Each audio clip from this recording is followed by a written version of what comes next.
mereka kelola itu mereka selalu mengutamakan legalitasnya ya, termasuk misalnya izin penggunaan kawasan hutan ya. Dan saya pikir PT Vale ini sangat betul-betul menghormati terkait dengan bagaimana mereka menjaga lingkungan ini ya, agar bisa terpelihara dengan baik. Dan tentu untuk menjaga itu maka mereka harus patuh terhadap standar-standar yang sudah ditetapkan oleh pemerintah Indonesia.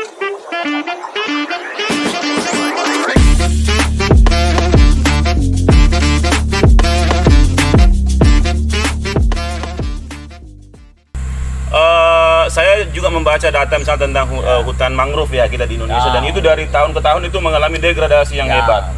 Jumlah persoalan ada di pesisir dan akhirnya jumlahnya itu berkurang. Nah ini teman-teman sekalian, tidak apa-apa kita tanya ya Dr. Maman, sebenarnya realitas kehutanan kita seperti apa ya di Indonesia ini, dan ini memang ancaman terhadap atau tekanan terhadap hutan ini semakin masif ya terjadi. Dan inilah yang menjadi tantangan Kementerian Kehutanan dan Lingkungan Hidup untuk membuat sebuah kebijakan terkait dengan tata kelola hutan dan lahan ya secara berkelanjutan. Nah, saya pikir hutan ini menjadi hal yang sangat penting terkait dengan hajat hidup orang banyak ya, sehingga hutan ini perlu untuk kita lindungi, perlu kita untuk lestarikan. Tetapi juga di sisi yang lain banyak sumber-sumber yang ada di hutan itu juga perlu dimanfaatkan ya untuk kesejahteraan masyarakat. Tetapi pemanfaatannya ini juga harus memperhatikan aspek-aspek kelestarian lingkungan, sehingga hutan selain memperoleh manfaat jasa lingkungannya, misalnya air, misalnya kemudian yang lainnya, itu juga bisa memberikan manfaat ya, misalnya ada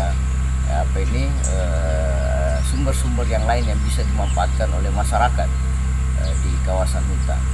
Nah, inilah yang menjadi tantangan kita, bagaimana hutan itu tetap bisa dijaga kelestariannya dan bisa juga memberikan kesejahteraan atau manfaat terhadap masyarakat. Ya, kolaboratifnya begitu ya. Nah, ya sebelum masuk ke bagaimana mestinya mengelola itu, saya ingin mendengarkan juga sebagai akademisi, Pak Dr. Maman ini kan saya kira sudah belasan tahun terakhir ini kan membaca realitas atau fenomena kehutanan kita, terutama di Luhut Timur. Nah ini untuk Luhut Timur sendiri seberapa luas ini potensi hutannya? Ya, kalau kita lihat luasan hutan di Sulawesi Selatan itu hampir 2 juta hektar ya. Nah, setengahnya luas hutan yang ada di Sulsel itu ada di Luhut Raya ya, dan salah satunya ada di Luhut Timur. Nah, di Luhut Timur itu luasan hutan hampir sekitar 500.000 hektar ya. Nah, ini sangat potensial. Nah, menariknya di Luhut Timur ini selain luasan hutannya yang besar, ini juga terdapat beberapa industri ya, termasuk industri pertambangan ya, yang memanfaatkan kawasan hutan juga sebagai sumber penghasilan ya.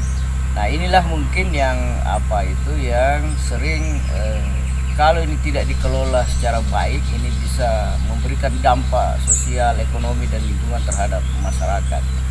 Nah, selain itu juga ini bisa saja menimbulkan konflik tenurial antara perusahaan dan masyarakat. Nah, disinilah peran pemerintah atau negara untuk bisa mengupayakan membangun kolaborasi,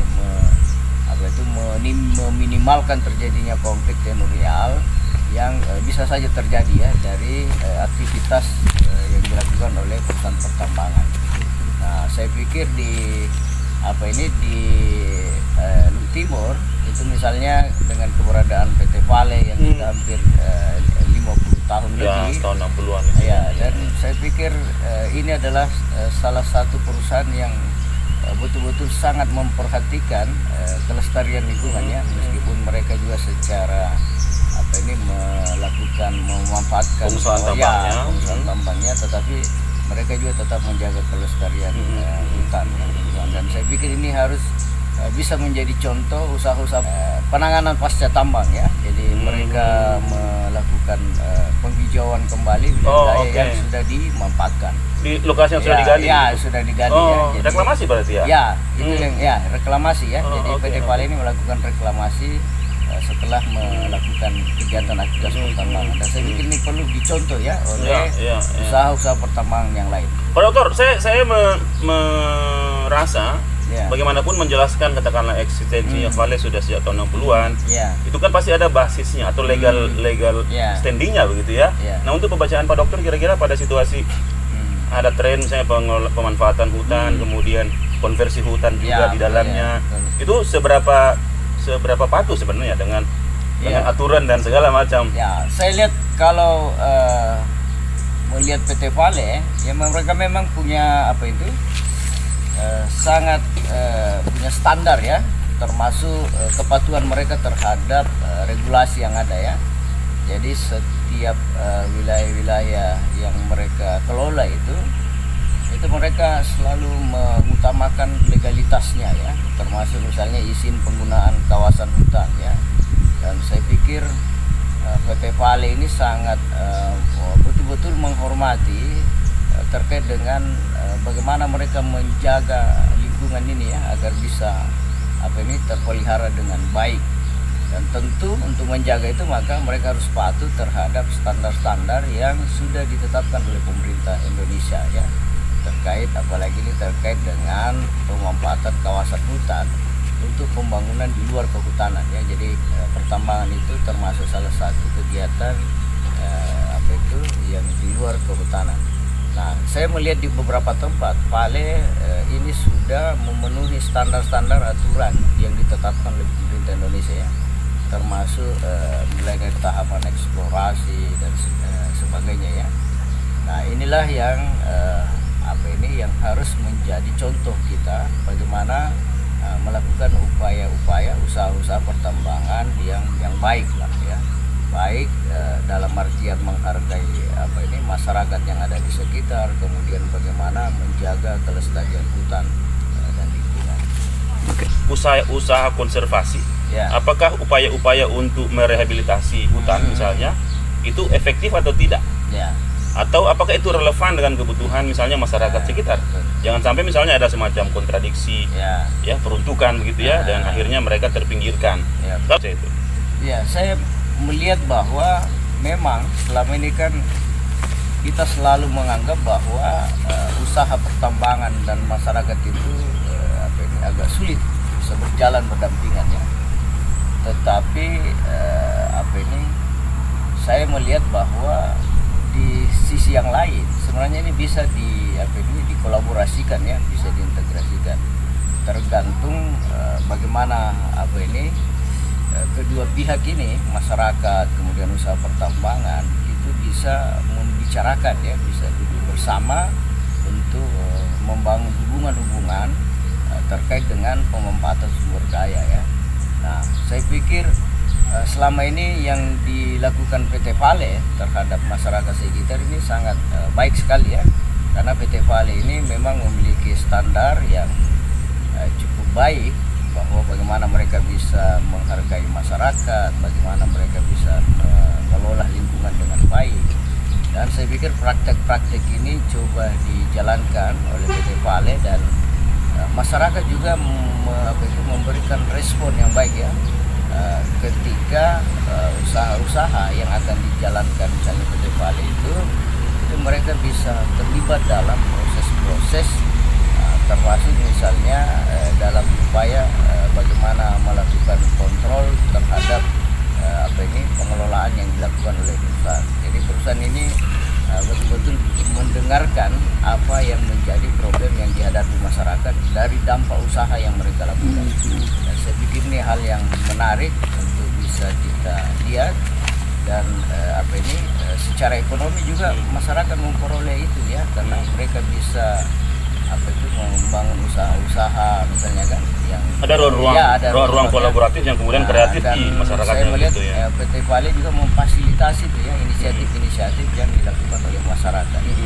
Dan inilah yang menurut saya bagaimana perusahaan pertambangan itu bisa hidup berdampingan dengan masyarakat ya. Sehingga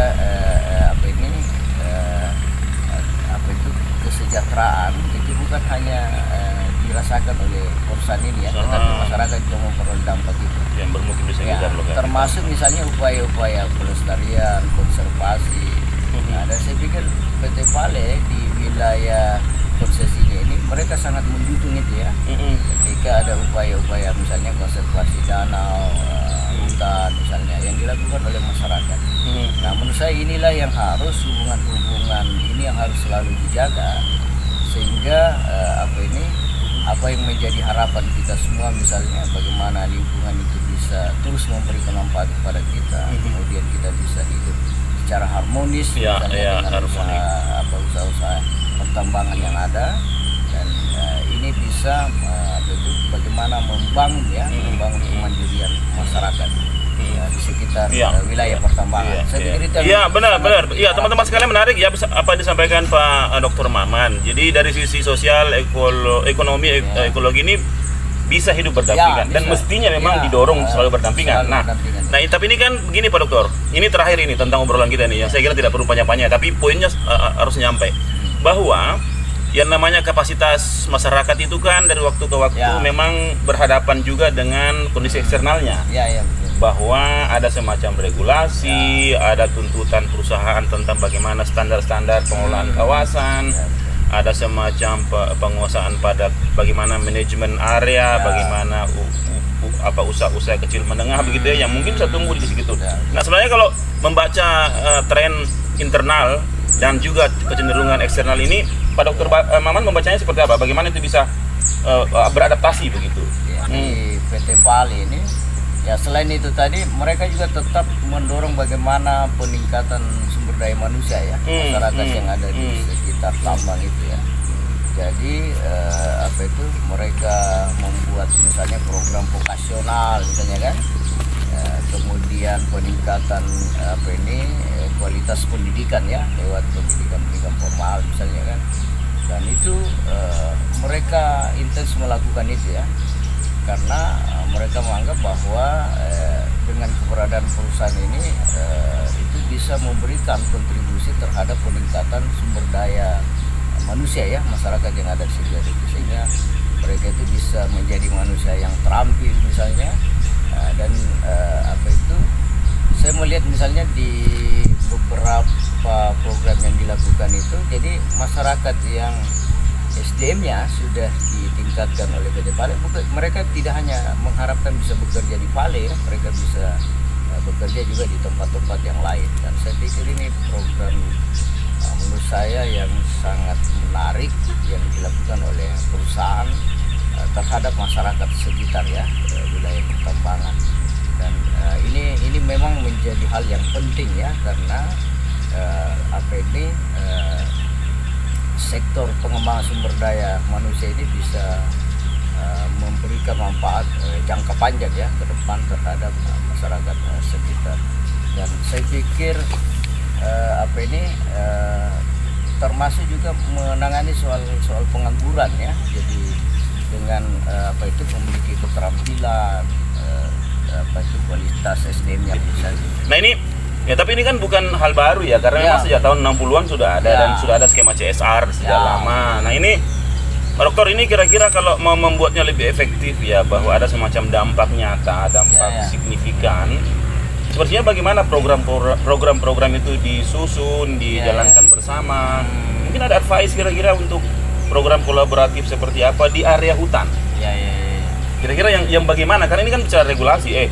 Masyarakat ini kan ada mungkin ada yang mengatakan sejak jauh sebelum PT Pale, tapi ada juga yang mengatakan bahwa ada regulasi, ada kontrak karya dan seterusnya. Itu kan juga perlu dipahami, dan bagaimana bisa disesuaikan. Menurut Pak Dokter bagaimana harusnya pola kerjasama itu? Ya, menurut saya memang ini yang perlu diperhatikan ya oleh PT Pale, bahwa benar ya, sebelum keberadaan perusahaan di sini memang ini masyarakat juga sudah ada yang hidup ya di sekitar kawasan hutan. Nah, pendekatannya itu bisa juga kita membangun pola kemitraan ya. Jadi bagaimana perusahaan itu membangun kemitraan dengan masyarakat yang ada di sekitar hutan ya, di mana wilayah mereka beroperasi, sehingga hubungan-hubungan antara perusahaan dan masyarakat ini bisa berjalan dengan baik ya, meskipun perusahaan dalam hal ini memiliki legalitas ya secara formal, tapi bagaimana perusahaan juga ini bisa mengajak membangun kerjasama dengan masyarakat terkait dengan pemanfaatan wilayah sekitar hutannya. Nah, pola kemitraan ini menurut saya menjadi penting, misalnya bagaimana perusahaan itu bisa mengajak masyarakat sekitar ya untuk bisa melakukan kerjasama terkait dengan kemitraan kehutanan misalnya, sehingga terjadi saling menguntungkan ya antara perusahaan dengan masyarakat. Nah ini daripada mereka harus berhadap-hadapan misalnya kan, kemudian menimbulkan permasalahan baru, dan ini menurut saya perlu kita merubah pola kita selama ini ya dalam bagaimana membangun hubungan baik antara pihak perusahaan kemudian masyarakat di sekitar Banten. Dan menurut saya pemerintah ini harus hadir untuk memfasilitasi misalnya, sehingga konflik-konflik kawasan hutan itu bisa dikurangi ya, dan bagaimana pemerintah bisa melakukan kontrol terhadap apa yang dilakukan oleh perusahaan dan masyarakat di sekitar kawasan hutan itu. Iya, iya.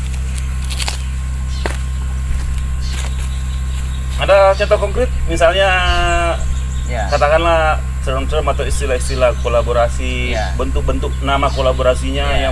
yang sesuai dengan perundang-undangan atau Ya. mungkin rekomendasi pemerintah pusat tentang Ya. bagaimana hidup berdampingan dengan.